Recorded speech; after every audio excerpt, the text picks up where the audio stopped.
Boa tarde a todas, todos, todes.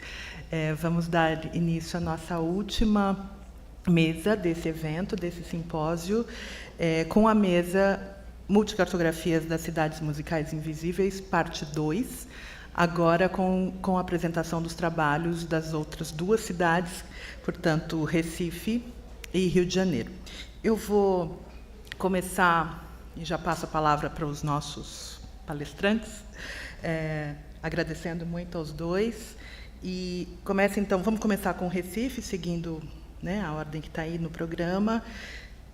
A cidade de Recife foi coordenada pelo professor Géder Janotti Júnior, que é pesquisador do CNPq, professor titular do Departamento de Comunicação Social e do Programa de Pós-Graduação em Comunicação da Universidade Federal de Pernambuco, onde também coordena o Laboratório de Análise de Música e Audiovisual da UFPE. Géder. Boa tarde. Também tem um texto no livro do professor Tiago Soares, tá? É bom lembrar, sobre cidades representadas no pop, também lá de Recife. Eu vou iniciar pedindo para a Cris colocar 2 pequenos vídeos do TikTok, tá? Para vocês terem ideia ou imaginar de que lugares eu estarei falando, tá bom? Por favor. Que saudade eu tava de um rolê insalubre pra curtir madrugada dentro. Esse aí é o Provinha, um inferninho que é o after perfeito, pois não adianta chegar cedo e muito menos sóbrio num lugar desse. Que logo de cara já entrega uma fachada que você não sabe se o que tá escrito é o nome do recinto ou se é só mais uma manifestação visual independente. Já dentro tem tudo o que esperamos desse tipo de rolê. Nada. Mas surpreendentemente tem um sofá e cadeiras de clínica popular para os jovens cansados, uma mensagem motivacional para os jovens que querem se cansar e um projeto de arquitetura que traz um toque sofisticado e arejado de casa chique. Só que abandonada. Que contrasta com o banheiro que tem papel higiênico. Isso não é o inferninho, é o paraíso. Mas o que mais me surpreendeu foi a carta de drinks bastante elaborada. Tinha bebidas com Fernet, Cinar, vermute e doce. Até Cosmopolitan tomei. Os valores dos drinks variam de 12 a 28 dinheiros. E o propósito da noite era ficar maluca na pista. E os 2 DJs entregaram absolutamente tudo. Foi praticamente pop a noite toda. Tocou Kesha, Britney, Madonna, Lady Gaga, Selena Gomez. E quando tocou Decode do Paramore foi um grande surto. Mas a vibe e o público variam muito. Depende do que vai tocar na noite. E essa foi 10 de 10. O Provinha, bar e pista, fica no bairro da Boa Vista, aqui em Recife. Agora me segue aí.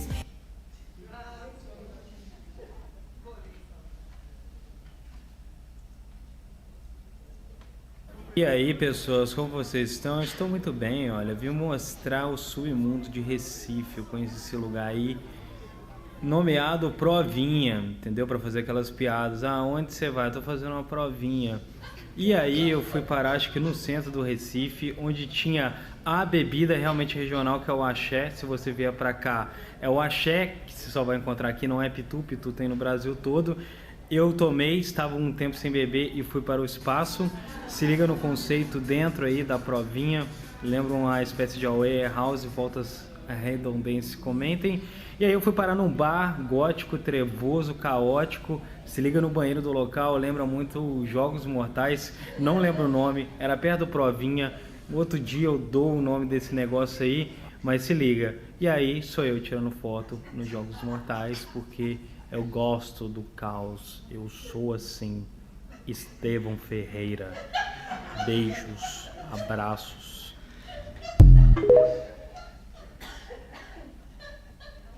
Bem, boa tarde. A primeira é uma TikToker, né, influencer de Recife, então olhar de dentro, né? O segundo é um olhar de uma pessoa que está passando por Recife. Eu queria agradecer do fundo do coração as pessoas que escreveram o capítulo no livro comigo, ao Gabe, né, a Giovana e a Heloíse, tá? Que devem estar acompanhando. Acho que não, né? Porque já pensou em escrever, né? Ficar acompanhando o outro falar no YouTube. Bem, em 2021, o Recife ferveu com o título de Cidade da Música atribuído à capital pernambucana pela Unesco, Organização das Nações Unidas para a Educação, Ciência e Cultura. Talvez para amenizar os humores da vizinha Fortaleza, que não pareceu ser uma cidade tão musical como Recife, para as escutas da ONU, em 2022, a capital cearense recebeu o título de Cidade Criativa do Design. É sabido que qualquer distinção pressupõe diferenciação, ou seja, para que a categorização cidade da música possa funcionar, é necessária a pressuposição oblíqua de que há cidades que são mais musicais do que outras. Mas fico aqui ruminando. Em que ponto a capital do Ceará, terra forrozeira, de reggae e trap, é menos sonora e musical que os arrecifes? Diante disso, proponho aqui um gesto reflexivo que permita estranhar a ideia de que habitamos uma indiscutível cidade da música. Parece-me evidente que, se observarmos as festividades carnavalescas, incluindo prévias e ressacas, festivais e trajetos agenciados pela música brega, ciranda, forró, frevo, mangue beat, maracatu, notaremos excessos de evidências de que vivemos em uma das cerca de 75 urbes reconhecida pela Unesco como Cidade da Música. Assim, tudo parece um tecer de paisagens sonoras afinadas, que faz com que os habitantes do Recife coreografem a vida, dançando passos nas alacridades do viver, independentemente das condições adversas impostas pelo cotidiano. Afinal, a contração da preposição de, mais o artigo definido feminino a, parece convencer que estamos em uma cidade que é da música. De outro lado, parece-me que as delimitações que atravessam as articulações entre música e cidade não são algo já subtendido, de um simples já sabido, de uma posse. O carimbo cidade da música aciona uma força centrífuga que nos coloca em percepções estereotipadas, que se aconchegam no imaginário sem grandes tensões, pois acabam por tornar-se pertencimento por imposição. Ao abrir a escuta para o que está fora do tom, para os ruídos não acolhidos por esta sinfonia cultural, podemos perscrutar outras possibilidades de adentrar o Recife como uma cidade musical, e não necessariamente como uma cidade da música. Há ruídos, espaços e temporalidades que se sobrepõem e não criam necessariamente sensações agradáveis e vivências multiculturais. A cacofonia da urbe moderna não está enlaçada só na experiência de lugares e temporalidades badaladas pelas agendas oficiais, como o carnaval e os festivais, nem pelos espaços higienizados frequentados por turistas e cidadãos da cosmópolis. Quando penso na cidade moderna, a partir dos deslocamentos de grandes contingentes de pessoas do campo para a urbe, a constituição dos cruzamentos que irão tramar esses lugares é parte de possibilidades inscritas em existências do trivial, exclusões, oportunidades e pertencimento, por exemplo, de quem tem condições de usar um transporte por aplicativo ou mesmo para pagar uma passagem de ônibus para se deslocar para os eventos musicais que ocorrem diariamente em Recife. Para os residentes ocasionais que desembarcam na cidade como turistas ou passantes, ou para aquelas que se encontram nos grandes eventos, há uma conexão com os cartões postais. Já para quem vive o calendário dos trajetos comuns, dos prazeres citadinos e suas exclusões, a cidade musical é arquitetada, principalmente nos finais de semana, pela vivência reiterada da música em pequenos espaços que aninham diferenças, prazeres, diferenças, agenciando, através das plataformas digitais articuladas ao tecido urbano, encontros e prazeres que servem de combustíveis para o existir, do mesmo modo que embargam os contingentes de andarilhos que são desvistos nesses trajetos, criando incômodas desafinações na procura dos prazeres que se imaginam possíveis nos arrecifes musicais.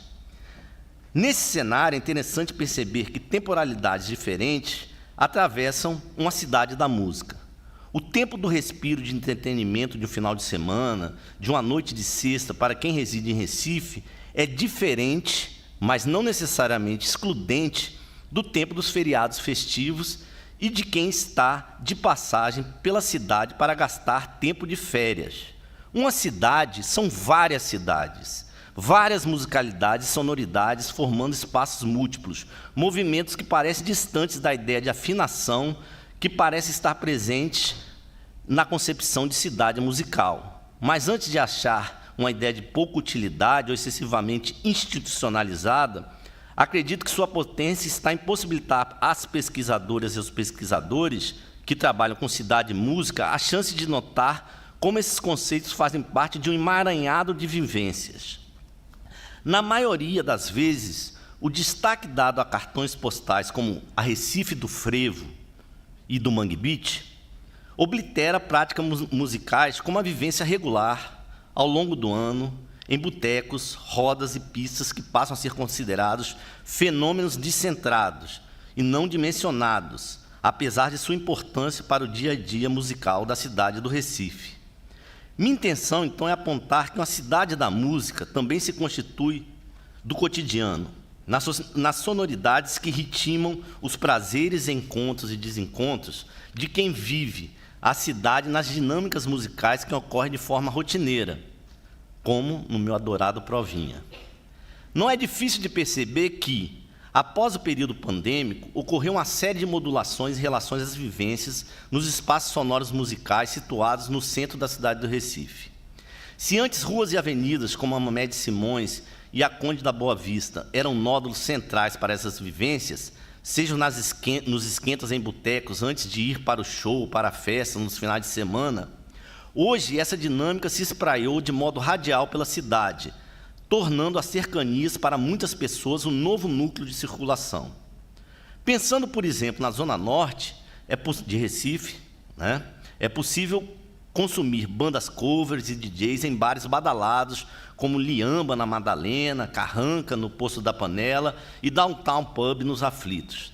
Também se pode escutar heavy metal no Morro da Conceição, no bar Metal Mania, que eu quase não vou, bem como reggae no Zé Zimbar da Avenida Norte. Essa dinâmica não significou o fim da importância da região central do Recife como referência sônico-musical no consumo diário de música, e sim modulações e um certo arrefecimento.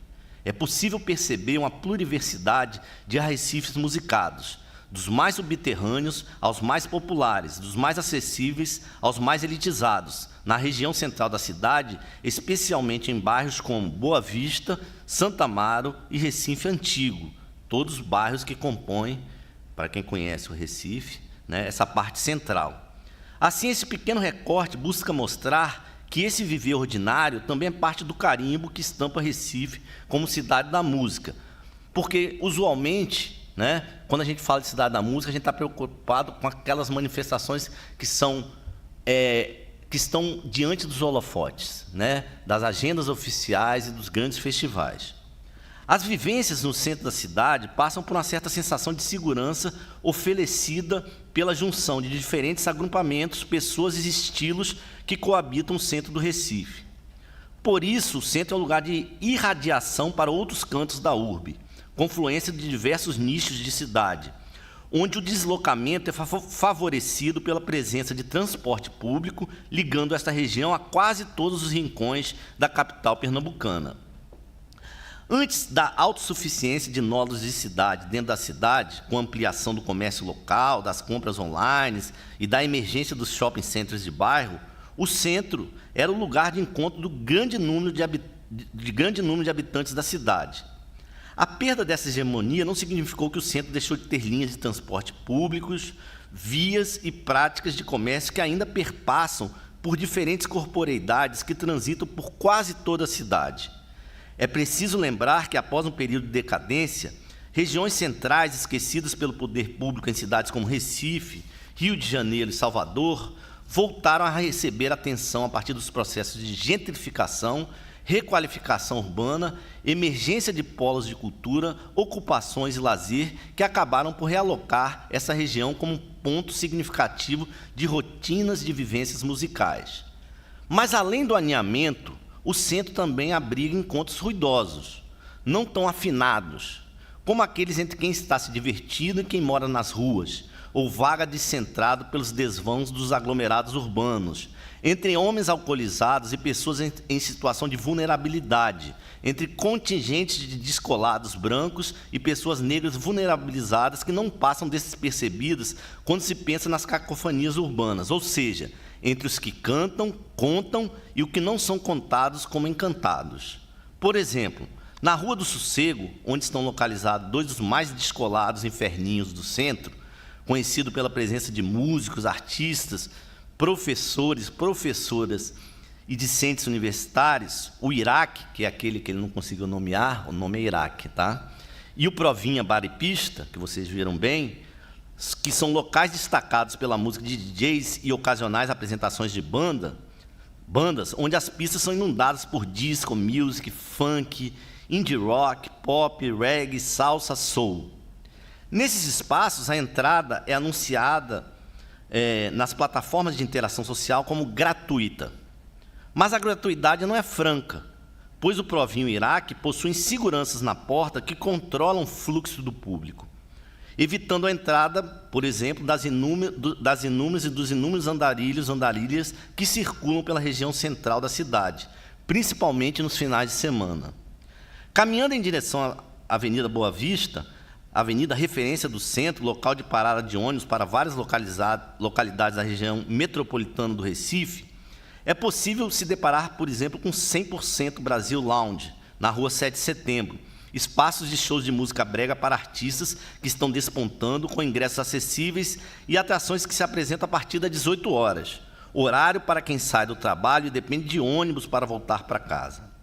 Próximo à casa de shows está situada o Beco da Fome, uma pequena galeria com diversos comércios de pequeno porte, uma série de botecos, que às sextas-feiras tem apresentação ao vivo de MPB e rock nacional na galeria, atendendo a todos os bares. Nesta passagem, a música ao vivo se mistura com sons mecânicos dos bares e o alvoroço das conversas. Para quem prefere um ambiente mais arejado, é possível ir em direção ao Bar do Bill, no Beco do Poeta Japa, que durante o início da noite ocupa espaço público com diversas mesas espalhadas pela calçada. A ambiência sonora é composta pela trilha de uma jukebox, com fichas ao preço de 50 centavos, abastecida basicamente com faixas de brega de diferentes períodos. Ou seja, mesmo se a gente imaginar o centro do Recife, a gente tem que pensar em uma diversidade, uma pluralidade. Por que eu falo isso? Seria muito fácil para mim fazer um decalque aqui, por exemplo, do Provinho do Iraque, né? E reduzir todos esses trânsitos, essas tensões e esses descentramentos a alguns lugares. Para quem tem fôlego ou se preparou para uma saída mais tardia, uma possibilidade é uma passagem no Pátio Santa Cruz, onde é possível se deparar com voz e violão no Bar Lisbela e o Prisioneiro, ou com o som de uma jukebox que cria um confuso mix sonoro ao redor do pátio. De lá, parte do público se encaminha para um lugar de músicas mais pesadas, o Dark Side, um estúdio que nos finais de semana vira palco para apresentações de heavy metal, hardcore, gótico e outros estilos underground. É outro lugar que quase eu não vou, né, Melina? Na Boa Vista, reconhecida como um dos bairros recifenses de maior articulação da comunidade das culturas LGBTQI, APN+, encontra-se a Rua das Ninfas, que no cruzamento com a Avenida Manuel Borba, forma um dos principais pontos de festas frequentados pela comunidade em seu amplo espectro de gêneros, sexualidades, corporeidades e faixas etárias, embora a presença majoritária seja de homens cis, gays, de diferentes racialidades e classes sociais. Para além de boates pop, como o Clube Metrópolis, né, a boate gay mais conhecida da cidade, o Bar do Céu e o Págio Bar, há espaço como Conchitas, onde as caixas de som vibram o som do brega funk e forró, Pop House, ponto de karaokê, e o The Bears, um pub, bar, boate direcionado aos ursos. Esta multiplicidade de opções musicais não significa necessariamente um arrefecimento das exclusões que operam em praticamente todos os espaços da sociedade brasileira. Por que eu digo isso? Porque eu acho que seria também fácil, né? Seria sedutor mostrar essa diversidade, né? E falar, olha, Então, aqui tem uma pluralidade de possibilidades de vivências, mas eu acho que a gente tem que olhar um pouco mais, de maneira um pouco mais aprofundada, né, para esse centro musical. Desde a logística de transporte até a transformação do espaço em lugares de consumo de música, observam-se processos de racialização e criação de barreiras corporais que são produzidas na própria afirmação da diversidade. Assim, é possível perceber os limites impostos pelos horários do transporte público, que divide quem pode estar na rua até mais tarde, seja por habitar o centro, por poder gastar mais ou ter acesso ao transporte via aplicativos.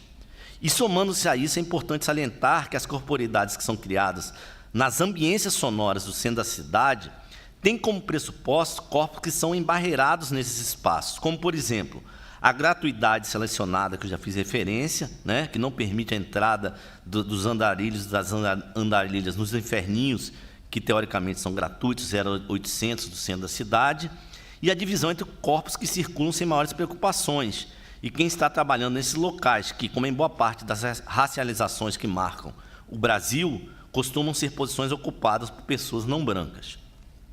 Nesse contexto, como é possível notar, mesmo lugares como o conhecido Pagode do Didi, situado próximo à Avenida Guararapes, que ocorre às sextas-feiras, a partir das 18 horas, e que tem uma certa similaridade com a história e com o Samba do Trabalhador, aqui no centro do Rio de Janeiro, né?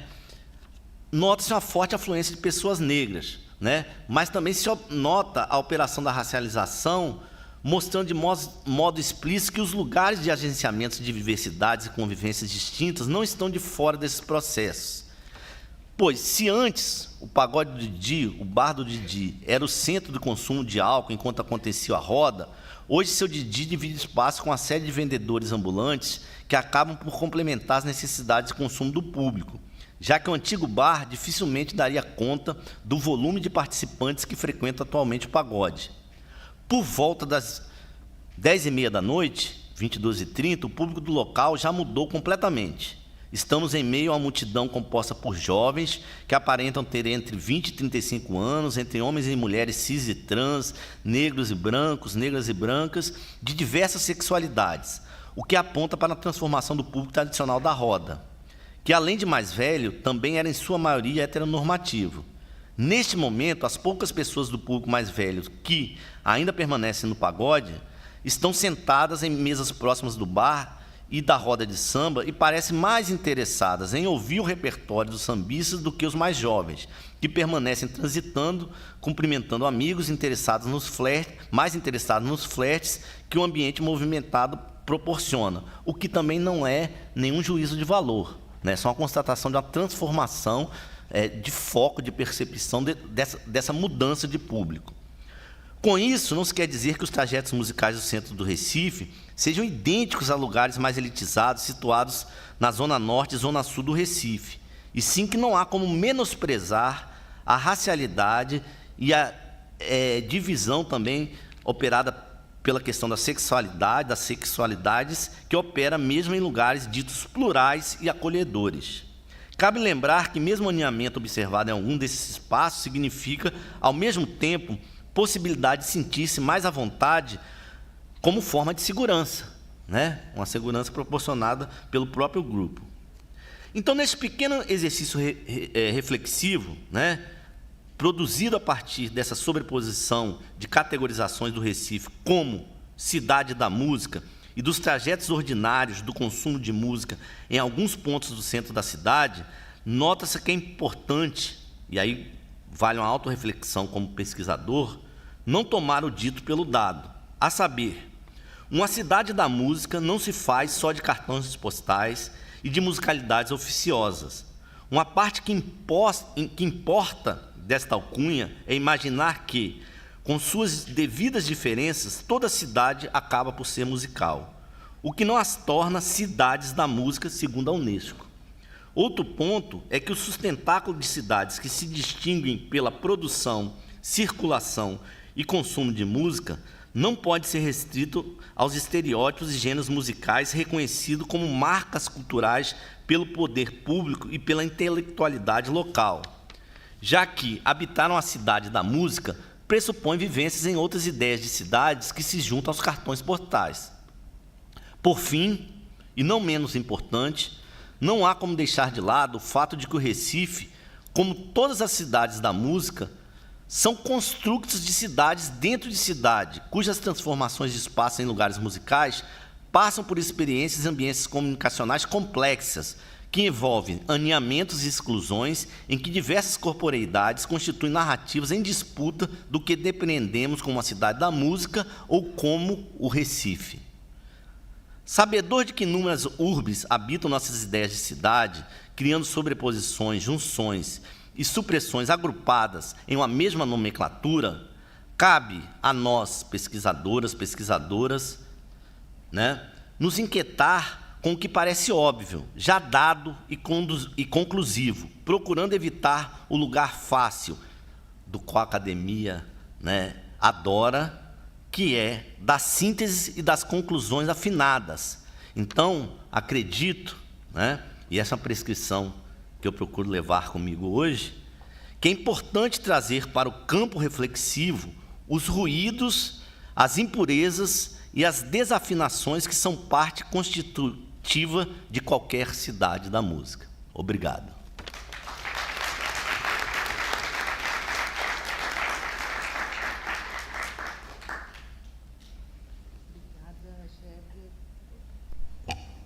Alô? Sim.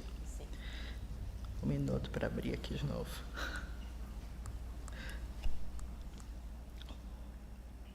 Um minutinho. Sim. Agora, não te achava. Pode te ajudar. Muito bem. Agora, então, vamos passar para a Cíntia Sanmartín Fernandes, que foi coordenadora da equipe no Rio de Janeiro. A Cíntia é pesquisadora do CNPq e Pró-Ciência da Universidade do Estado do Rio de Janeiro, UERJ, socióloga, é professora na Faculdade de Comunicação e do Programa de Pós-Graduação em Comunicação da UERJ, onde também coordena o grupo de pesquisa CAC Comunicação Arte Cidade. Obrigada, senhora.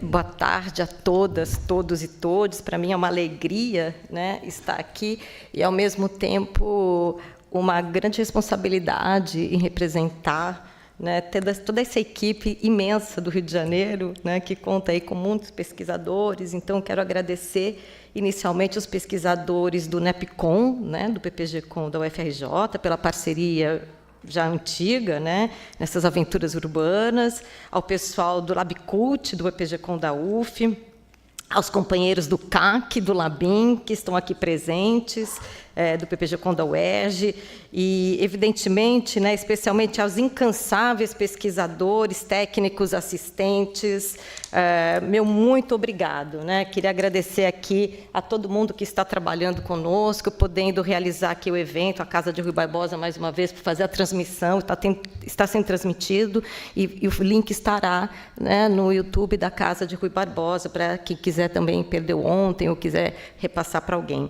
Então, porque eu acho que certamente, assim, essa grande equipe, esse trabalho completamente coletivo, de também todas as outras equipes das outras cidades, essa multicartografia não poderia ter sido realizada, desde os meninos e meninas de IC até os nossos doutorandos, que escreveram, mestrandos, que escreveram conosco os artigos, muita coisa está na plataforma também, textos mais livres. Então, eu queria dizer que essa pesquisa cartográfica, ela pensa a cidade atravessada por fluxos e fixos culturais, políticos e estéticos que se dão a ver em distintas performances reveladas desde as experiências mais banais e simples do cotidiano até as institucionais. Foi assim que nós pensamos as nossas multicartografias.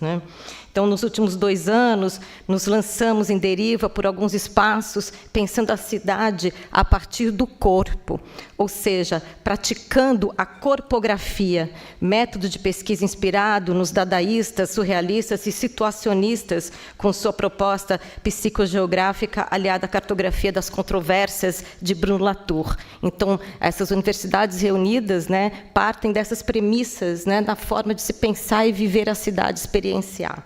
Então, assim, nós praticamos a cidade com os diversos atores humanos e não humanos que compõem as territorialidades territorialidades contemporâneas que trazem em si os vestígios e marcas do passado no presente.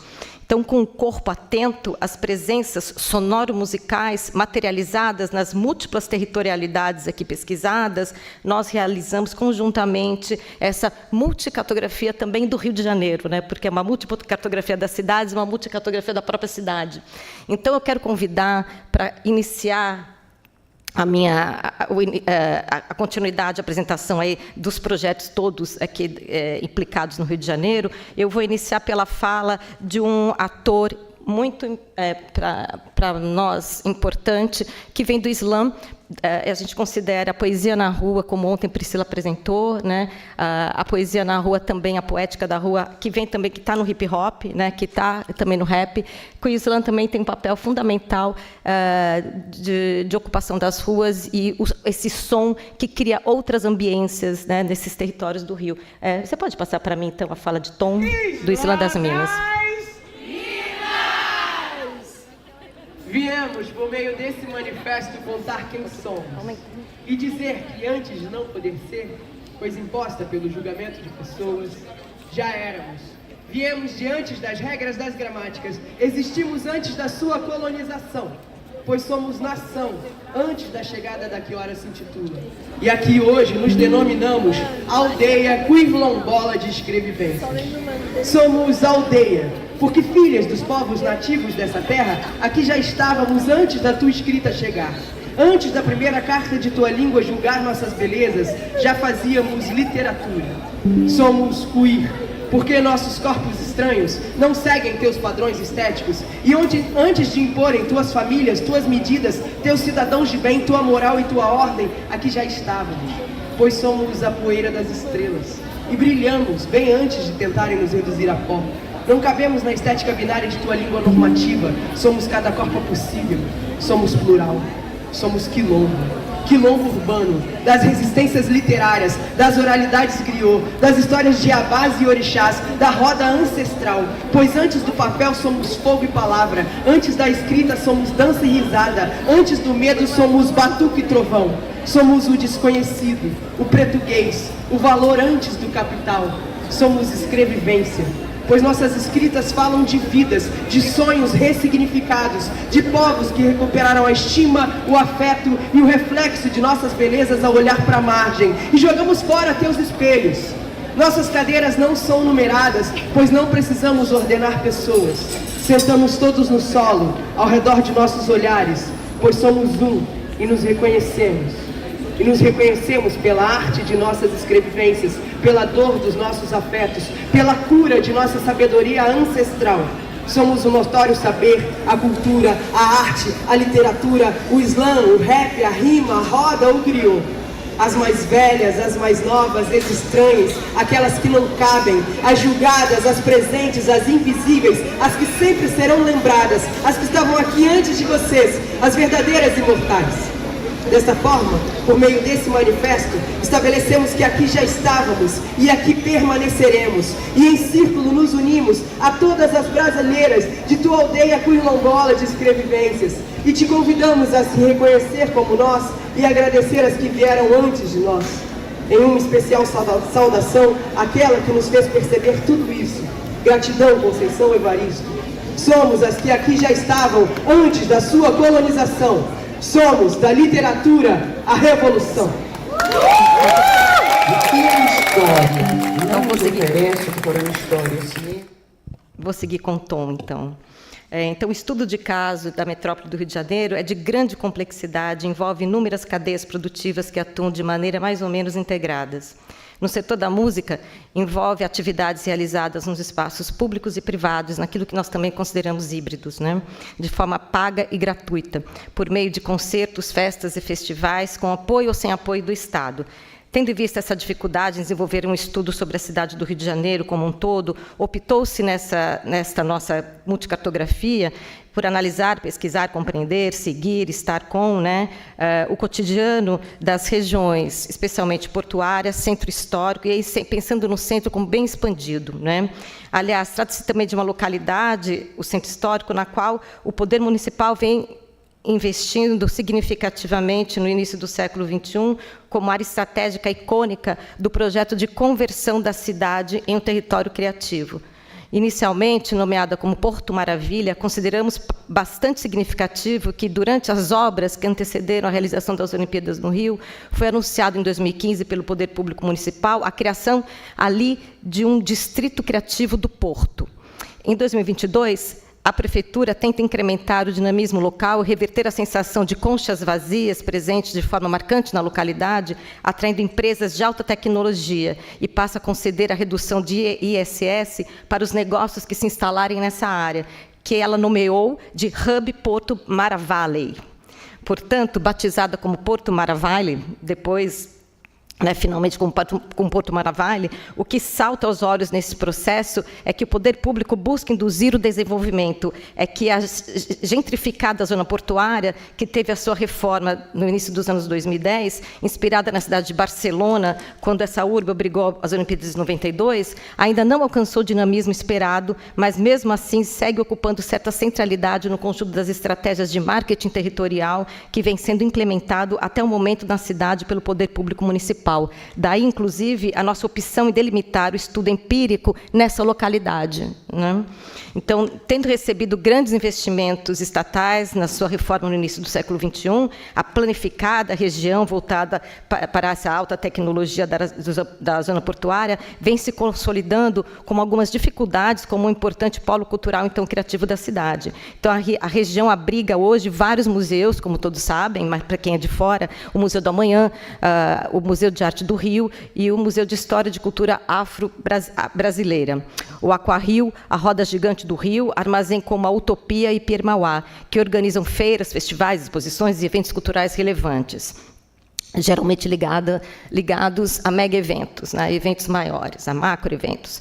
Então, é preciso levar em conta também que essa área do Porto abriga outras importantes iniciativas, e é isso que a gente trata aqui, na nossa multicartografia, que são iniciativas de menor visibilidade midiática, mas de grande popularidade e de grande participação da população do Rio de Janeiro, dedicadas especialmente à gastronomia, à música ao vivo, inclusive, né, que são tão interligadas, né?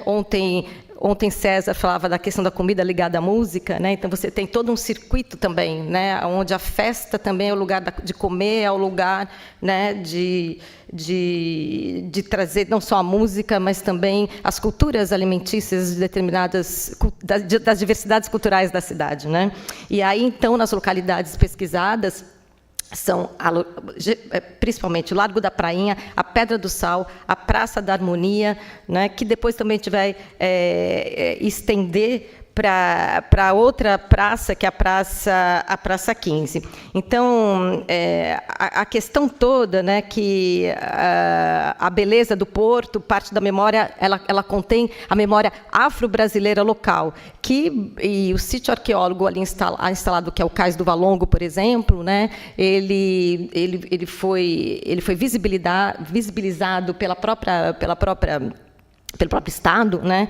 E ele também é transformado em marketing da cidade, ele também é transformado em branding de turismo, né? Mas o que se faz em torno, né? Como vivem as pessoas? E as pessoas que estavam ali vivendo naquela localidade, eu acho que isso aqui apresentou, o Pelourinho tem essa questão, Recife tem essa questão, São Paulo tem essa questão, né? Quer dizer, você tem os habitantes que ali sempre praticaram, né? Que já fizeram uso desses espaços, inclusive apresentando e utilizando esses espaços para apresentar as suas enunciações aí culturais das diversas formas, seja na prática de poesia, seja na roda de samba, seja fazendo composições com os outros, ocupando com o corpo e fazendo história da cidade e praticando a cidade com aquilo que também Lepec chama de uma coreopolítica, né? Praticando a cidade de uma forma mais lenta também, praticando a cidade num cotidiano que não é o cotidiano da velocidade, que não é o cotidiano do grande capital, né? Então, transformando esses espaços um pouco na extensão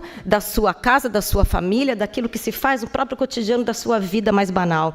Então, No caso, por exemplo, da metrópole do Rio de Janeiro, né, o que nós observamos ao longo da pesquisa aí de alguns anos, né, é que, com frequência, há um distanciamento e tensões entre as políticas do comum, né, dessa política do comum, da vida comum, e as políticas públicas, né, em relação a algumas, mesmo aquelas que se consideram mais progressistas, né. De modo geral, nós temos a implementação de políticas públicas, nós vimos aqui nas outras cidades, né, que acabam não abarcando e não favorecendo, né, a visibilidade desses grupos, né, não atendendo também às suas demandas, que são econômicas, né, porque essas pessoas também gostariam de viver de arte. Ontem nós tivemos a mesa aqui à tarde, né, de pessoas que demonstraram isso na discussão.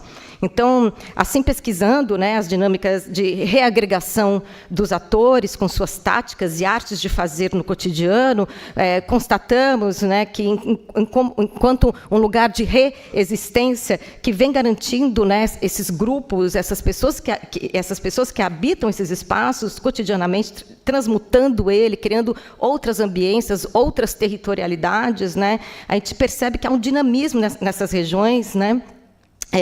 E esse dinamismo é trazido não pelos mega-eventos, que também, assim como o caso de Salvador, que Jorginho estava apresentando anteriormente com Nádia, de manhã, também eles se apropriam dessas expressões, é claro, e também essas expressões e esses grupos precisam de dinheiro. Então, de quando em quando, há uma negociação de participar dos grandes eventos, para ter um pouco de visibilidade, mas é uma vitrine para que os microeventos também possam acontecer. Então, é uma ideia de vitrine, de poder... Há uma possibilidade, né, de se colocar no mainstream, ou estar nesses espaços mainstream, e depois retornar para a cidade. Então, esse movimento ele existe, né? Então, o microevento ele acaba sendo gratuito na rua, né, em praças, becos, nos arredores de todas essas territorialidades pesquisadas, eles vão atraindo milhares de pessoas e segmentos sociais da cidade. Então, esses eventos que não têm visibilidade, então, na mídia tradicional, mas são amplamente conhecidos do público através do quê? Das redes sociais, através da própria universidade e suas redes, né? A universidade, ontem falávamos sobre aqui, acaba fazendo com as pesquisas. Eu venho de uma universidade que faz muita pesquisa dentro da cidade do Rio de Janeiro, que é a UERJ, né? Então, e acho também pelas questões das cotas, nossas cotas há 20 anos, a gente tem muito projeto de extensão e a gente se aproxima muito do cotidiano da cidade, das nossas urbanidades, né? Pensando ela de diferentes modos. Então, nós temos núcleos que pesquisam favelas, nós temos núcleos que pesquisam com o carnaval, festas, né? A geografia cultural faz isso, a história faz isso com a microhistória, nós da comunicação fazemos isso a partir da arte no cotidiano, né? Então, acho que tem pontes aí criadas e a gente vai criando, né, uma plataforma comunicacional também, aonde a gente, independente das grandes corporações, né, a cidade funciona e vai muito bem, porque nós temos produtores culturais, como vocês viram ontem, dentro da universidade, pensando as suas práticas, né? Então, isso é muito interessante, que nós já temos aqui no Rio de Janeiro uma rede de comunicação, de arte na cidade, que ela funciona no cotidiano. Por exemplo, a Bia, que pesquisa as festas técnicas, eu deixei aqui o podcast feito pelos alunos de Bia, né, desculpa, Beatriz Polivanov, da UF, tá? Desculpa. Está sendo transmitido a nossa Bia, né? Que vão, por exemplo, pesquisar as festas muito perseguidas, né, pela polícia pública, né, pelo Estado.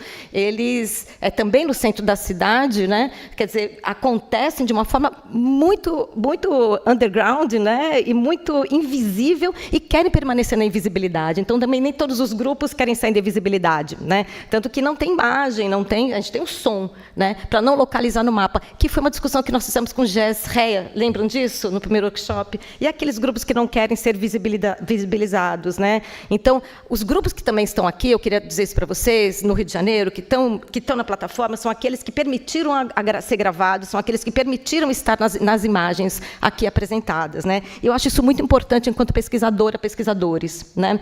Eu acho que a gente tem que manter essa relação com sujeitos e sujeitas de pesquisa, precisa, porque a gente está falando de dinâmicas culturais, né, esses ecossistemas culturais existentes, e que muitas vezes não querem, né, fazer parte de uma história de visibilidade, né, da cidade, mas que esses circuitos são muito frequentados, porque você já tem uma rede grande dessa cultura acontecendo, né, que se passa por outras comunicações que não essas institucionalizadas. Então, a despeito, né, de certo descaso desse poder público em relação à música, nós temos aí, né, claro, há uma exceção, a lei de artista de rua, que ela existe, né, nós estamos de música de rua, né, mas, embora ela existindo, e ontem estávamos aqui conversando, muitas vezes, como num ballroom, quando eu vou passar aqui para vocês, estávamos ali gravando, entrevistando, né, chegou a polícia com metralhadora, né, chegou perto do Micael, e falou assim: senhor, cadê aqui o alvará para acontecer esse evento? Achando que o Micael que era o responsável, né? Devia ser o mais velho do pedaço, Micael, talvez, né?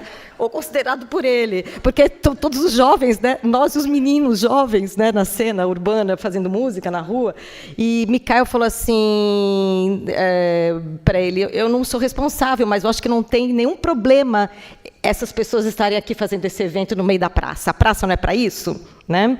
E aí foi desenrolado lá, né?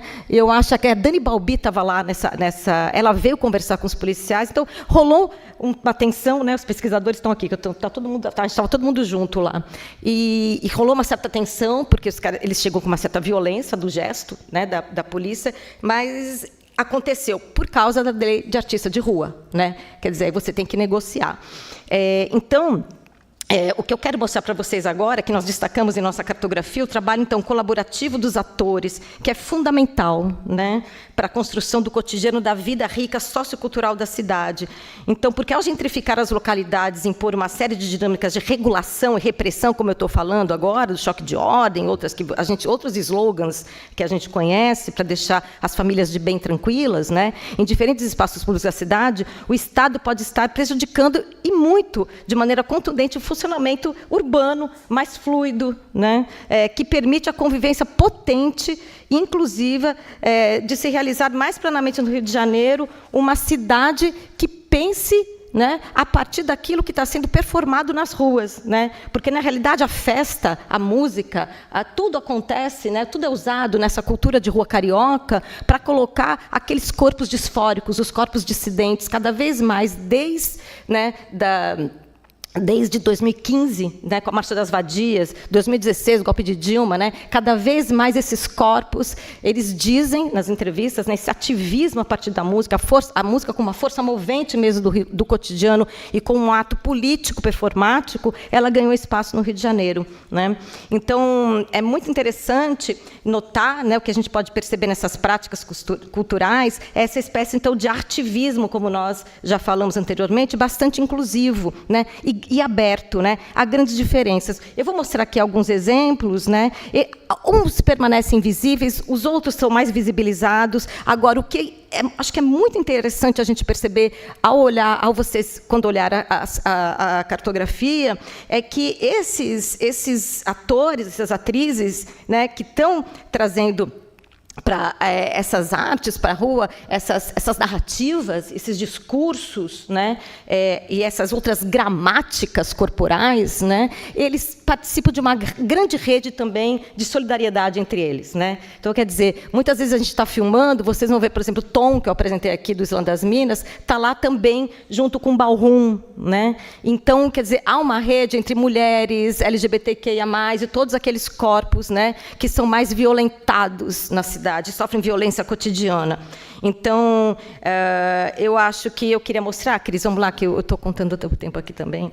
Eu queria mostrar para vocês, aqui na cartografia, esse aqui tem uma coisa muito interessante, só um minutinho, Cris, do Ballroom, que eu quero dizer que, mesmo a prática do Ballroom, tem alguma coisa que a gente percebe nesses corpos e culturas que vão coabitando a rua, e que tem essas intervenções das culturas que já estavam ali, como eu disse no começo, que estão no passado, se atualizando na contemporaneidade, no presente, né? Nesse enraizamento dinâmico, né? Entre tecnicidades, né? Materialidades e os outros humanos, outros seres, né?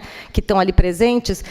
Nesse caso, o Ballroom, nesse dia na Praça Harmonia, é muito interessante, porque o ballroom, que poderia ser completamente só pop, estilizado, que venha de uma leitura, que venha norte-americanizada e que chega aqui, já está totalmente híbrido com as questões afrodescendentes e com toda a cultura afrodescendente e com toda a cultura africana no que significa religião. Por quê? Porque também são corpos perseguidos, porque foram e ainda são corpos perseguidos, né, na cidade. Então, as trans, né, o ballroom, né, que essa festa que se dá na rua, ele vai trabalhar com esses elementos também afros. E esse aqui é um momento que eles fizeram. Eu vou mostrar um pouquinho para vocês.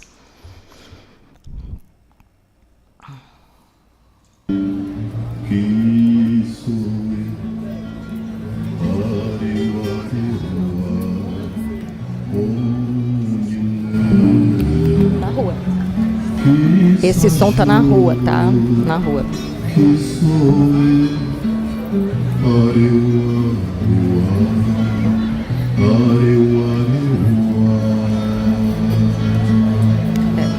Pronto, Cris, não vai dar tempo. Desculpa. Então, esse é um dos exemplos, né, que a gente está mostrando, está em corpos. Né? Então, eu quero mostrar a cartografia. Cris, vamos mostrar agora esse é espaço, né? Esse é um dos espaços também. Eu queria colocar o bar delas, na realidade. Você pode colocar o bar delas primeiro para mim? Depois eu mostro o baile Black Bomb, o espaço do bar dela. A Praça da Harmonia também tem esse bar que chama Bar Delas, né? E que traz uma outra espacialidade, cria uma outra ambiência também nessa territorialidade, cria uma outra territorialidade, né?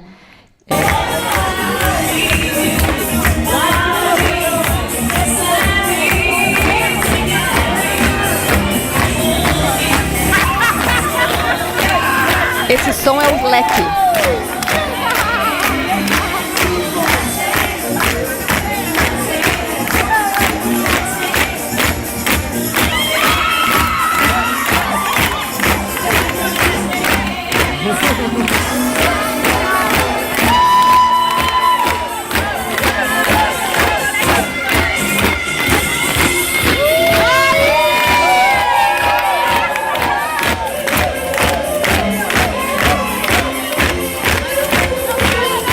Pronto, Cris, pronto. Não vai dar tempo de passar.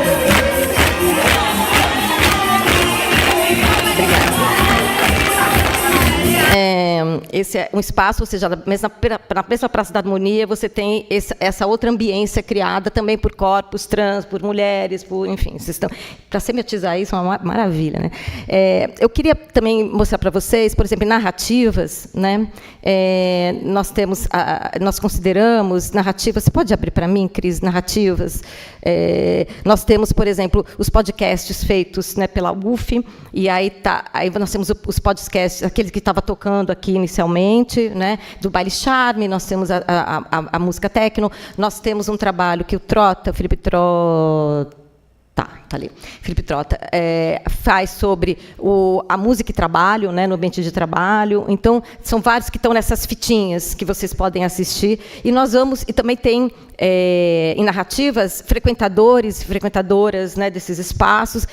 E também tem, o Denis ali, né? Nós temos as sambistas, Camila está aí também dando depoimento, nós temos mulheres e personagens aí que trabalham, né, que vocês podem encontrar, dando seus depoimentos, falando sobre a cidade, a cultura na cidade, como que se movimentam, né? Eu queria voltar lá no espaço, mostrar outro espaço muito perto da Praça da Harmonia, que vai ser aquilo que a gente está falando da Praça Mauá, enfim, também como esses grupos, o baile Black Bomb, né, que circulou, começou lá na Pedra do Sal, depois foi a Praça da Harmonia e hoje está lá na Praça Mauá. Eu vou falar também de outro grupo na Praça Mauá de mulheres sambistas, tá? Mas a Praça Mauá, hoje eles ocupam esse museu, que é muito pouco utilizado, né? E eles estão, na realidade, as pessoas, a gente descobriu esse dia que todos os moradores da Providência e das cercanias têm entrada livre agora no museu, porque não tinham, mas para poder usufruir desse espaço, né? E aí o baile Black Bomb conseguiu fazer uma aliança com eles, né? E aí agora tem feito o baile lá também. Vamos mostrar o espaço para eles? Isso a gente chegando num dos bailes, né? Que foi feito ali no museu. É gratuito também, tá, gente?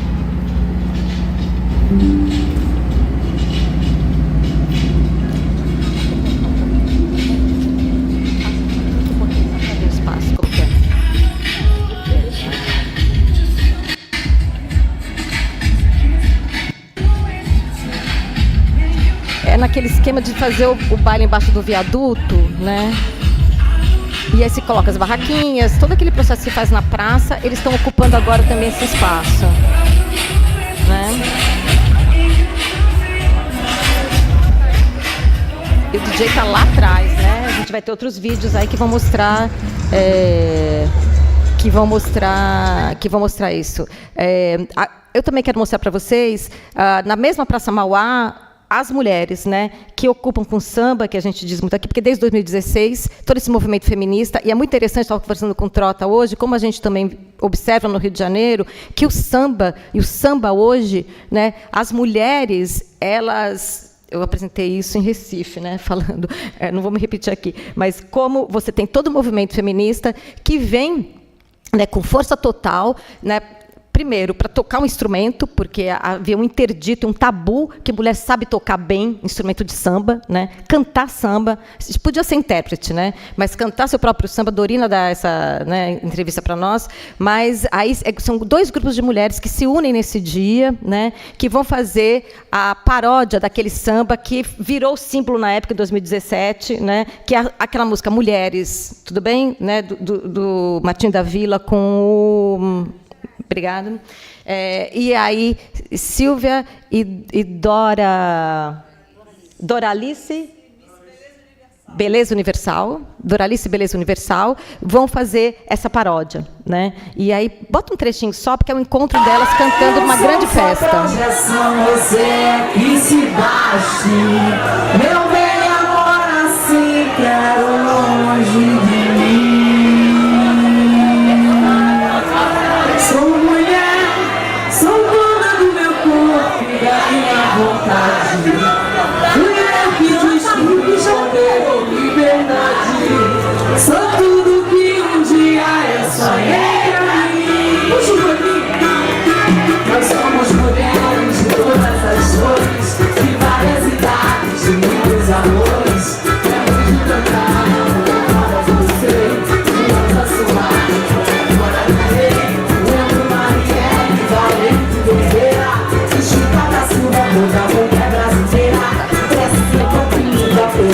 Eu estou sem tempo nenhum. É muita coisa, muita gente, hein, fazendo pesquisa. Então, é muita gente. Eu me perdi agora, peraí. O samba que elas querem, né? Deixa eu ver se eu falei de todos, né? Não sei. Também nós temos na cartografia uma parte de textos, né? Eu queria dizer isso para vocês. E que ali vocês encontram, por exemplo, textos produzidos pela Simone Sá, né, o grupo dela, pelo CAC, né, e os pesquisadores. Então, a gente foi convidando, né, quem quisesse escrever aí. Você pode entrar para mim navegando, por exemplo, em, sei lá, Corpus, vai. Já foi. Pode descer para mim, só para mostrar os textos. Não tá, não vai aparecer? Cadê? Ela está em Recife, desculpa. Você está em Recife. Estou em Rio de Janeiro agora. Obrigada. Então, vai aparecer aí. E terão mais textos, né? Que a gente está. Uma das questões é nós estamos ainda subindo coisas para a plataforma. Tá? Ainda tem muito material desses 2 anos. Aí vocês vão encontrar, tem a própria lei, né, de música de rua. Então tem aí, né, materiais para que seja pensado a cidade, né, a partir daquilo que a gente está feito, dessa multicartografia e esses nossos múltiplos olhares também. Eu acho que isso é muito interessante trabalhar com muitos pesquisadores. No começo eu fiquei um pouco desesperada, falei para Micael, é muita gente no Rio, mas eu gostei tanto, né, porque é a gente falando com a gente, vendo, mostrando essa múltipla Rio de Janeiro, né, cidade com tanta gente fazendo cultura e ocupando os espaços da rua. Tem a Banca do André, que eu acabei não mostrando, na Cinelândia, né, que mostrei com os Islã das Minas, né, de algum modo, né, o Ballroom eu acabei não mostrando, né, Cris? A Batalha do Coliseu, por exemplo, né, que eu acho que é também o hip-hop presente, com uma mulher batalhando, que é uma coisa nova, né, e muito difícil da gente encontrar mulheres em hip-hop. Posso mostrar rapidinho? Pode. Só para vocês verem outro espaço, né, um espaço e esses corpos. E tem uma questão que eu quero chamar aqui, tem algo que chama atenção, que hoje, quando a fala do Géder, para nós foi muito difícil, por exemplo, onde colocar aqui, porque ele é música, ele é espaço e ele é corpo, e é narrativa. Então, a gente tem vários que podiam estar, vários vídeos ou fotos, sabe, podiam estar num lugar ou no outro, porque o corpo também é narrativa, né?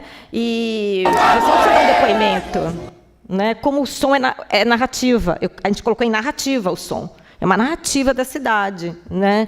Então, pode passar rapidinho. Você escolherá! Vai matar, vai morrer! Vai morrer, vai matar! Uou! Uou! Bota caralho! Pois eu caralho!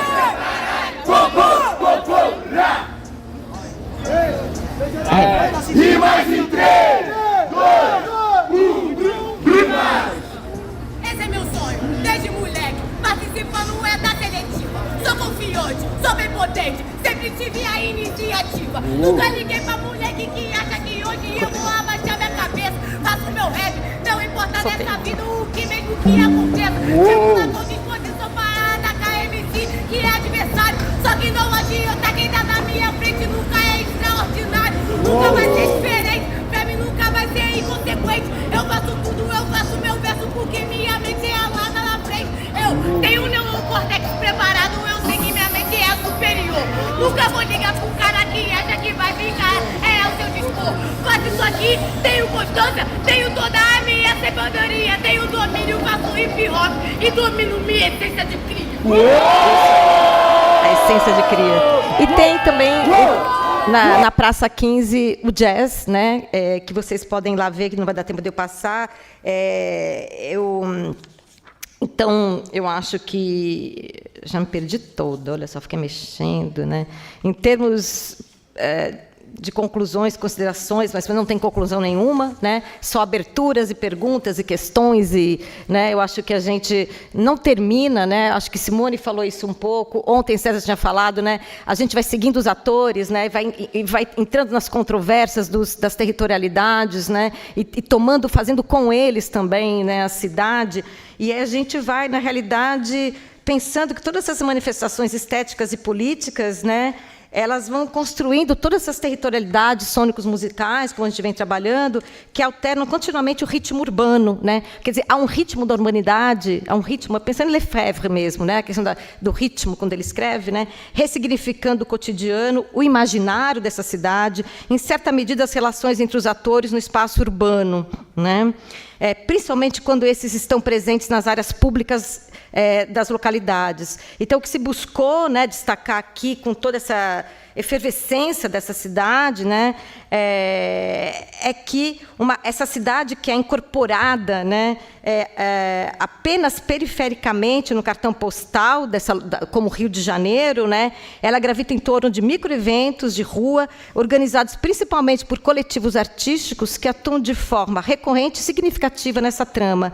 Então, ao atuarem nas bordas ou para além dos limites da metrópole regulada, que isso, citando Reia, né, que é importante a gente pensar, essas pessoas, essas sujeitas, né, ela imprimem ritmos dinâmicas desses microeventos gratuitos e vem produzindo com frequências dissensualidades, né, trazendo problemas a serem pensados na cidade, né, como a questão do transporte, por exemplo, da mobilidade, da segurança do corpo feminino, da segurança do corpo trans, né. Todos os eventos que estão nas ruas, geralmente, têm telões atrás, que trazem dizeres, que trazem palavras, né? Mulheres que pegam o microfone, está lá na multicartografia, e falam sobre a questão de feminicídio, falam sobre a questão da dificuldade de se andar na rua como musicista, por exemplo, né? Quando acaba o seu repertório, na rua, você tem que voltar. Como voltar com um bumbo desse tamanho, né, para a zona norte ou para a zona oeste da cidade, sem ter medo, de perder e ser assaltado também, né, Bia? Não, pode-se dizer, então, que na qualidade de objetos e sujeitos que evidenciam controvérsias, os atores de seus pequenos eventos musicais ocupam esses espaços públicos do Rio, contribuem para a pesquisa, seguirão contribuindo para a pesquisa Teoria Torre-Rede corpográfica que nós fizemos, né? Revelando suas caixas pretas. Então, cada movimento que a gente faz é como no caleidoscópico, né? É muito caleidoscópico e palimpsêstico ao mesmo tempo, porque você muda uma peça, você começa a ver de outra forma, né? Você vê a partir da perspectiva, por exemplo, do grupo do Ballroom, você começa a pensar outras questões. Por exemplo, as questões que eu e Micael escrevemos no livro, no capítulo, né? Que essas pessoas a média de vida delas é 35 anos, né, devido à violência. Então, o que é isso para nós que estamos ali trabalhando com eles, né? Então, quando esses seguem, a gente segue rastreando esses atores, né, nesses itinerários, essas ações, a gente tem uma pretensão pequena, né, e mínima mesmo, de fazer a cidade refletir conosco também, né? A cidade fazer refletir com todos esses atores e a gente também numa posição de ator e atrizes dessa cidade, né? Esse corpo do pesquisador, pesquisadora que está implicado na cidade, que está implicado estesicamente, que está implicado inteligivelmente e sensivelmente, né? E politicamente. É isso, gente. Obrigada. Para vocês. Eu representei bem vocês, gente. Quem é do Rio pode levantar a mão aí. Tudo bem? Poderiam falar comigo também, né? Vamos lá. Muito bem. Obrigada, Cíntia.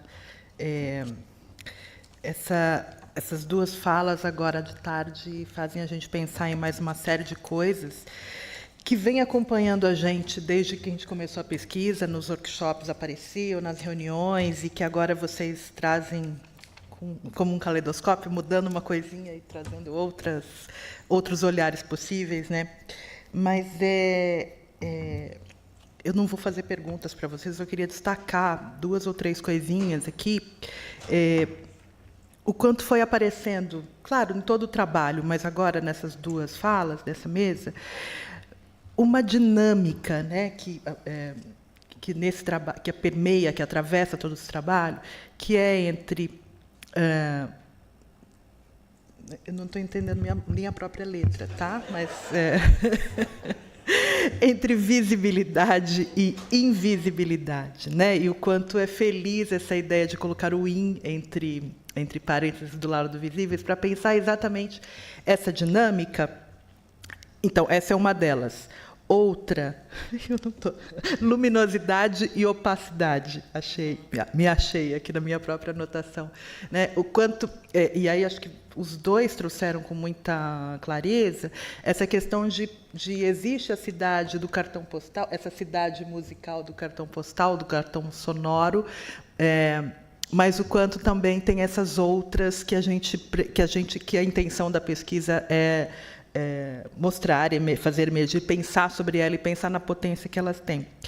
E uma outra dinâmica que seria a espetacularização, ou os espaços espetacularizados e os espaços do cotidiano, os espaços vividos, os espaços praticados. Mas não pensar nessas 2 que eu fui colocando pares de coisas aqui nessas dinâmicas, mas não pensar isso de maneira binária, mas pensar exatamente na dinâmica que possuem, porque eu acho que aí está um pulo do gato, de algum jeito, porque é uma vida urbana que vai se fazendo na negociação também entre esses polos, que não são totalmente excludentes, né? Então, são muitas negociações que precisa se fazer entre para estar na rua, mas muitas vezes precisa fazer sessões de algumas coisas e fazer, por exemplo, o caso Valongo, como você contou, né, que é uma questão do Estado, virou uma questão assumida pelo Estado, inclusive como marketing da cidade, mas e as pessoas que estão em volta, né, e que muitas vezes podem fazer uso desse marketing para outras coisas, para suas práticas nas ruas, enfim. Então, isso era uma coisa.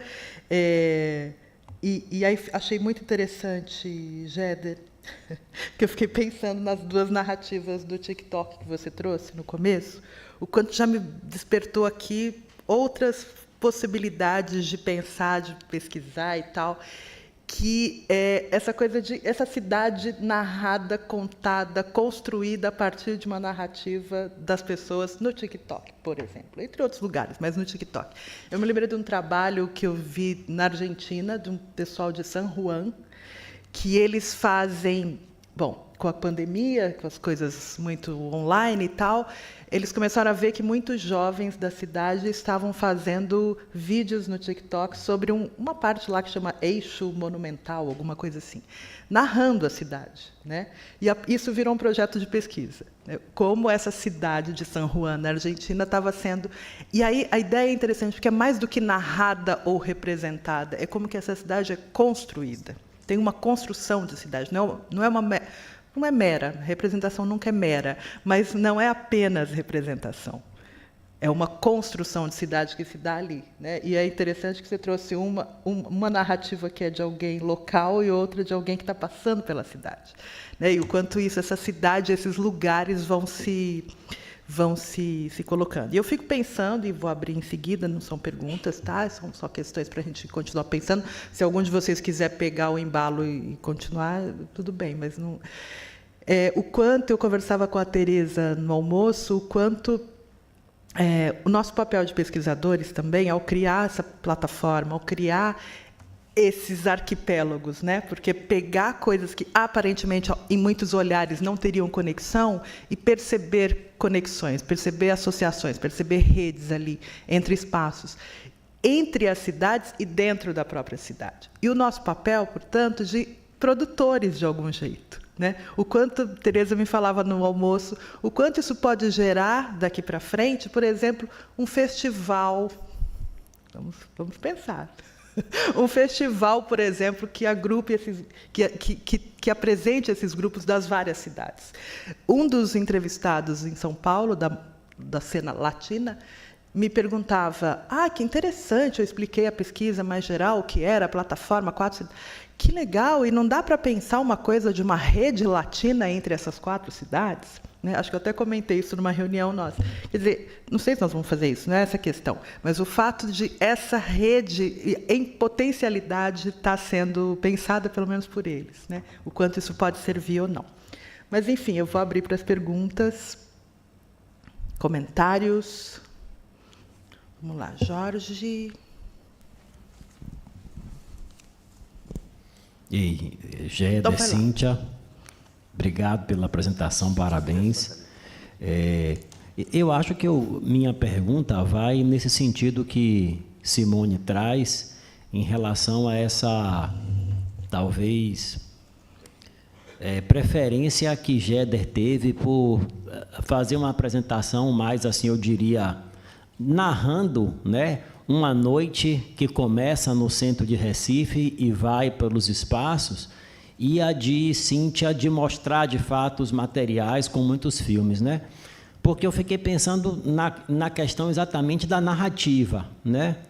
E no papel fundamental que narrar esses acontecimentos, ele seja de uma noite, né, de festa, num determinado acontecimento de uma cidade, seja narrar ele visualmente, sonoramente, como o Cíntia estava pontuando.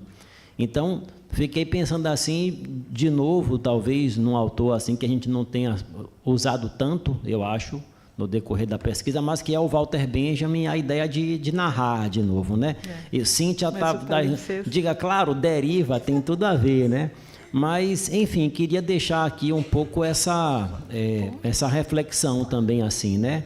Da importância desse gesto narrativo como partilha de experiência e como escuta de experiência também, né? Que muitos de nós estavam tentando trabalhar com isso, né? Escutar a experiência do outro. Acho que César comentou isso aqui na fala de abertura dele, de alteridade, né? Que em algum momento alguém lhe perguntou sobre isso, mas fiquei pensando nisso.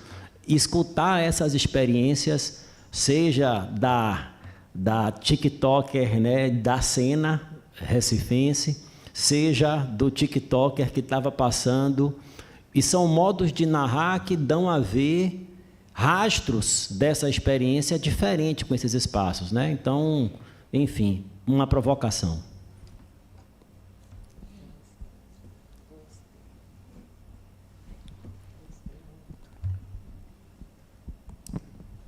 Boa tarde mais uma vez. Acho que é só uma provocação também. Enfim, a gente está aqui para isso, né? E aí me veio um insight quando eu estava vendo aquela imagem do ballroom, né? Aquela dança de Ogum no meio do ballroom, e eu fiquei pensando sobre como que às vezes a gente assimila, né, uma adaptação de um formato vindo dos Estados Unidos, que seja, para cá, como no caso do ballroom, como uma coisa que a gente se adaptou, está se adaptando a esse formato e abrasileirando ele, quando, na verdade, muitas das vezes a gente plantou a semente para aquele formato existir lá nos Estados Unidos. Porque eu fico pensando, a forma como o ballroom se dá, né, em roda, com as pessoas sentadas julgando como as pessoas de cargos altos, né, no candomblé, cargos mais altos ficam sobrepostas.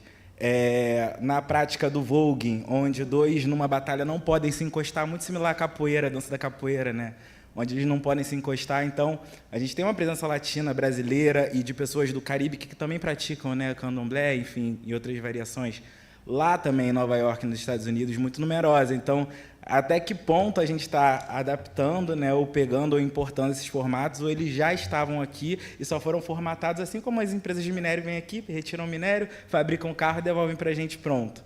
Né? Fiquei pensando sobre isso. A gente tem o Paulinho da Costa, por exemplo, percussionista, que a gente tem a Isla Bonita da Madonna, que é mais latina, tem o álbum Trilha do Michael Jackson, e toda a percussão foi feita pelo Paulinho da Costa, que é o cara que também faz a percussão do Zeca Pagodinho. Né? Eu fico pensando sobre essas importações, se de fato são importações ou se a gente mesmo que plantou a sementinha lá e depois voltou para cá. O rap, a gente tem os repentistas desde 1900, né? Então a gente diz que o rap veio de Nova York. Será que veio mesmo? Será que já não estava sendo feito aqui e alguém levou uma semente para lá e virou o que virou? Né? Só uma provocação aí para a gente pensar mais para frente. Alguém mais?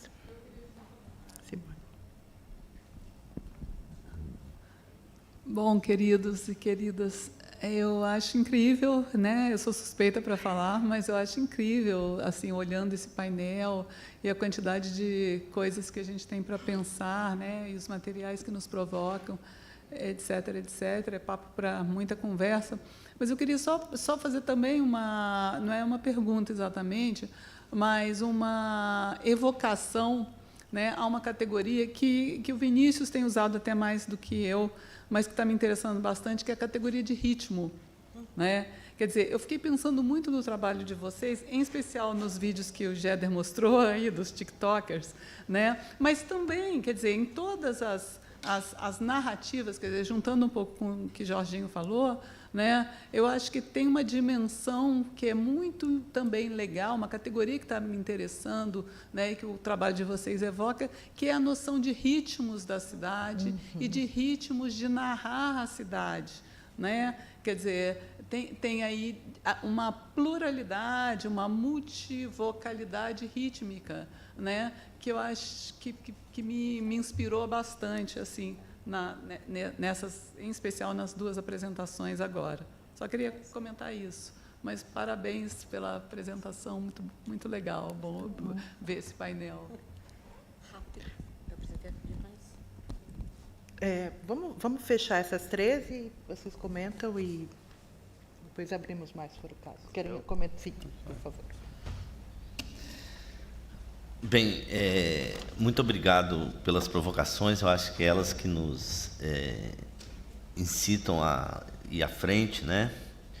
É claro que o trabalho é baseado na ideia da narrativização da cidade, mas uma ideia de narrativa como organização e compartilhamento de experiências, né? Não é só uma tessitura da intriga. Então, isso é fundamental, né? Porque tem uma materialidade aí.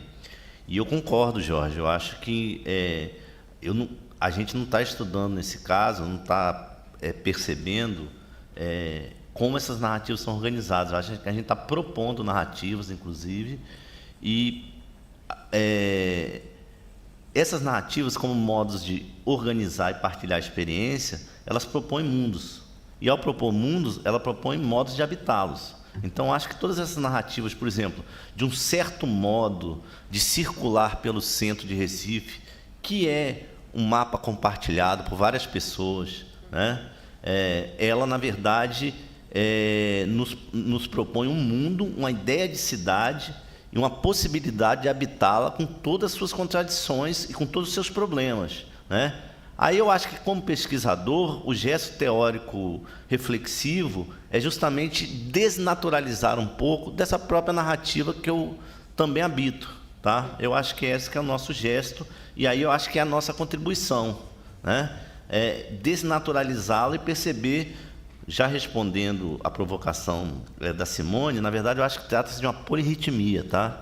Eu acho essa ideia muito boa, e pensar até, por exemplo, como aí nessa narrativa em torno, por exemplo, dos afters, ou dos inferninhos, né, daquela idade de uma certa cidade que é inimiga do fim, né, como está lá no título do artigo, ela é um ritmo dentro de vários ritmos que estão interatuando na cidade. Tá?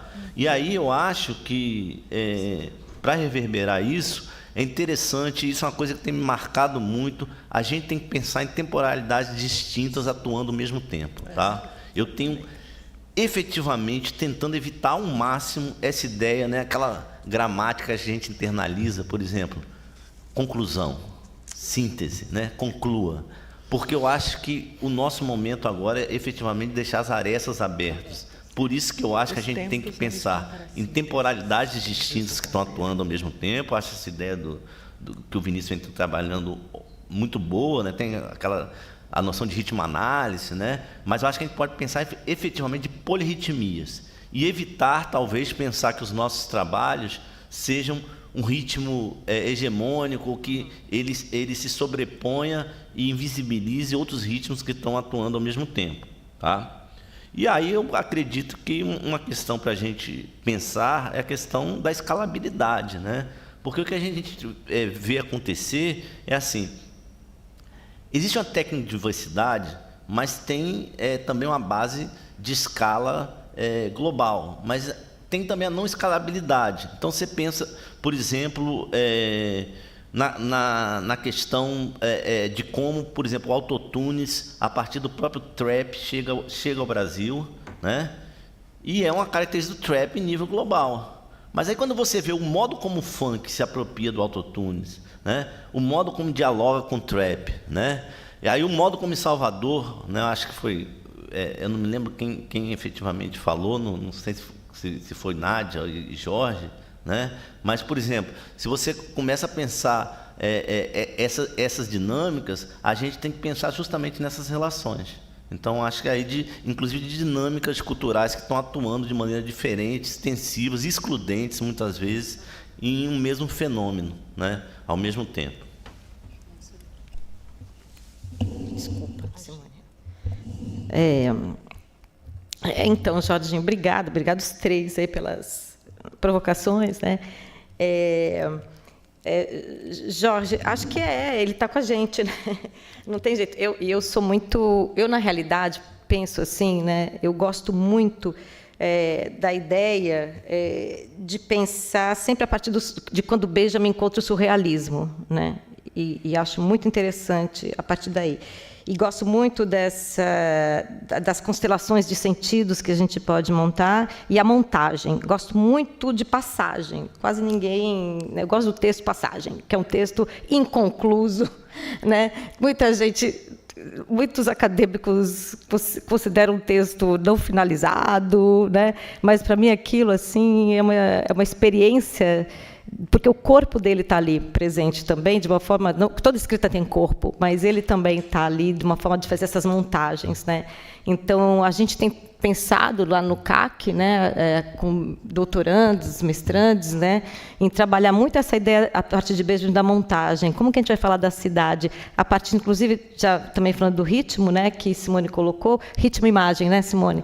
Então, a gente tem pensado as provocações também que Vini fez, né, no Intercom, e ele também tem falado muito.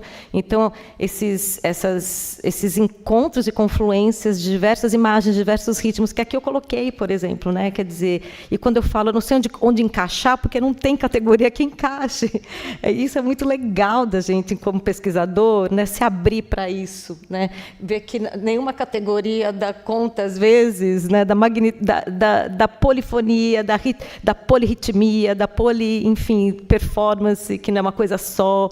Entende? E, nesse sentido, João, é isso, né? Ninguém aqui trabalha com pureza cultural, né? E esse foi daqui para lá, mas veio de onde? Veio de outro lugar, né? Os repentistas brasileiros vieram do quê? De toda uma cultura árabe, de decorar o Alcorão, porque a gente sabe disso, né? E toda a influência que tem na Bahia, Salvador da Bahia, né? Foi lá que, quando eu fazia minha tese, descobri isso, né?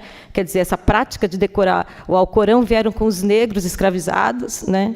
Que eram muçulmanos, né? E aí você começa... O próprio Goethe tem um texto sobre isso, enfim, né? Essa cultura oral. Então, é o tempo todo, né? Gosto muito de Paul Gilroy, por aí, que vai falar dessa... Né? Entramos no Atlântico e daí vamos nos fluxos culturais que vão se refazendo. Então, não tem pureza. Né? Não foi peguei daqui, fui para lá, de lá vim para cá. O que eu falei é que, às vezes, as pessoas falam isso é pop demais. A discussão entre Butler e... Ai, meu Deus. Eu ia falar Rios. Desculpa, gente, esqueci agora. Sobre a própria questão do ballroom nos Estados Unidos, né? Que as trans estão... E as feministas radicais, né? Quer dizer, a Bell Hooks, né? Que criticou toda a cultura trans, né? E Butler vai lá e fala, não, essa performance é importante, né?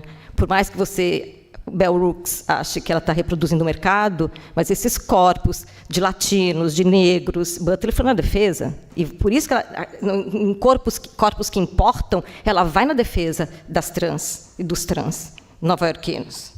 Então, eu estava falando nesse sentido, né? Porque, às vezes, rapidamente, feministas e pessoas falam, mas eles apropriam, né? E aqui você tem outras formas de se posicionar também. Tem outros vídeos que vocês vão ver, é totalmente a cultura ballroom sem nenhuma referência, entende? Tá? Só que eu trouxe esse exemplo para mostrar como essa dinâmica que Jader acabou de falar, como é uma dinâmica cultural que vai se estabelecendo nas territorialidades. Isso que é territorialidade, para a gente não território, né? Porque não tem purismo.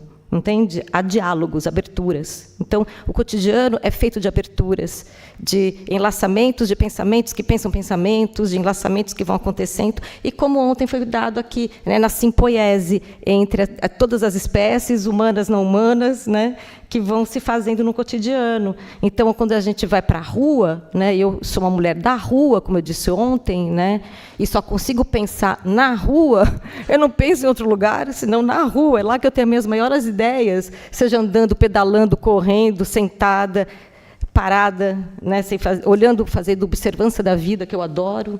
Né? É lá que eu tenho as minhas melhores ideias, porque eu sou o tempo todo provocada por essas coisas que não se encaixam nas categorias que nós criamos. Então, e nem nas identidades puras. Né? É isso, culturais. É isso.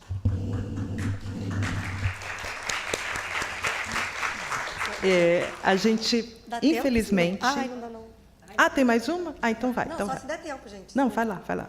Dá mesmo? Sim. Obrigada. Então, gente, desculpem, eu achei que dava tempo para uma segunda rodada. Eu só queria, além de parabenizar obviamente, todo o projeto, né, na coordenação de Micael e de Cíntia, realmente isso é de um volume, de uma importância, eu acho que gigantesca. Teve uma coisa que ficou me atravessando, enfim, constantemente veio a minha observação, ao longo de todas as apresentações, acho que desde a primeira do César até agora, que são signos institucionais de política da esquerda que perpassam várias dessas cenas que a gente está olhando. É a bandeira do MST, é a fotinho do Che Guevara lá no Sonideiro. Isso está, acho que, em quase todos os lugares, né? Enfim. E aí eu queria que se vocês pudessem falar um pouquinho da dimensão política institucionalizada mesmo, vinculadas a essas cenas, e, ao mesmo tempo, uma provocação, né? Será que tem alguém estudando as cenas musicais de direita? Onde está a galera de direita? O que tem acontecendo nesse universo? E aí, pronto, era nesse sentido que eu queria ouvir um pouquinho. Essa relação com a política institucional mesmo, que está ali, mas ninguém fala muito sobre ela, né? Porque acho que está muito perto de nós mesmos. E aí acho que é interessante a gente politizar o político. É isso, obrigada. Então, eu vou precisar encerrar, tá? Vai ficar só a pergunta da Bia. Então, eu vou passar para eles, mas eu só não resisto a não responder isso para você. Comentar um pouquinho. No Bexiga é assumido a vinculação com com as campanhas políticas de esquerda, com o lançamento de campanhas dos candidatos X, lá em locais e tudo mais. Bia, eu acho que a gente tem que pensar várias coisas, mas eu vou dar 2 exemplos, tá? E que estão imbricados. Eu acho que com a polarização, essa institucionalização, através, por exemplo, das bandeiras do MST, que apareceram em vários desses vídeos, é um alinhamento, tá? É uma questão de reconhecer-se nesse lugar e saber que você está partilhando ali uma certa segurança, tá? Mas tem uma institucionalização, por exemplo, hoje Nádia e Vlad falaram do Armazém do Campo em Salvador. Isso é uma política institucional no Brasil inteiro, do MST, e aí a gente tem que lembrar de desvelar isso, então não é uma coisa ao acaso. O Armazém do Campo hoje é um aparelho de cultura fundamental dentro desse circuito no Recife e em várias cidades do Brasil, e que foi pensado estrategicamente até para desvincular só a ideia do MST como um movimento de luta direta pela ocupação da terra, mas para ligá-lo também a essa vertente cultural e atrair mais gente, inclusive um outro público, tá, que não estava presente nessas dinâmicas. Géder, lembrando que, pensando, eles foram muito atuantes na questão da vulnerabilidade alimentar, né, que toda a pandemia trouxe, né. Mas, Bia, eu, seguindo um pouco, né, o que foi dito por Géder, mas eu quero ainda problematizar isso, tá? Porque não basta isso, né?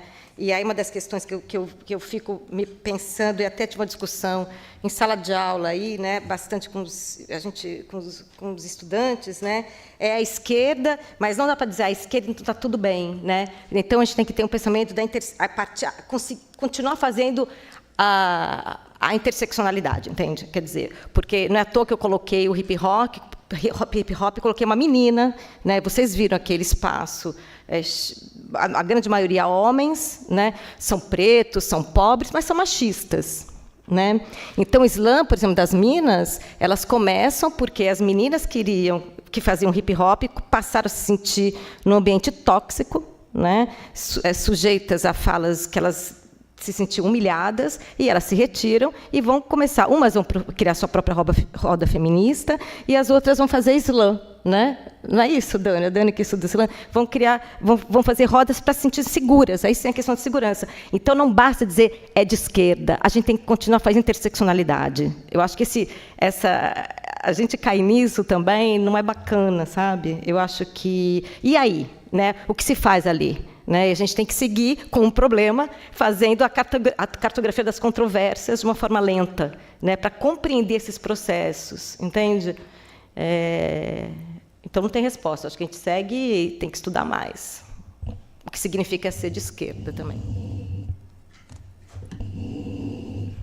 Nossa, uau! Agora, com essa, a gente fecha, porque, de fato... Não, brincadeira. Mas sim. Obrigado. Um aplauso para essa mesa. Obrigada para todos que estão aqui acompanhando. Então, lembrando que agora, às 15h30, às 16h30, nós temos o coquetel aqui fora e o lançamento dos 2 volumes da coletânea Cidades Musicais Invisíveis, publicada pela editora Sulina. E exibição da plataforma de materiais da plataforma digital Multicartografias das Cidades Musicais. E depois, a partir das 16h30, temos 2 pocket shows acústicos com grupos de fanfarra, Calcinhas Bélicas e Bésame Mucho. Portanto, seguimos. Obrigada. Obrigada, senhor.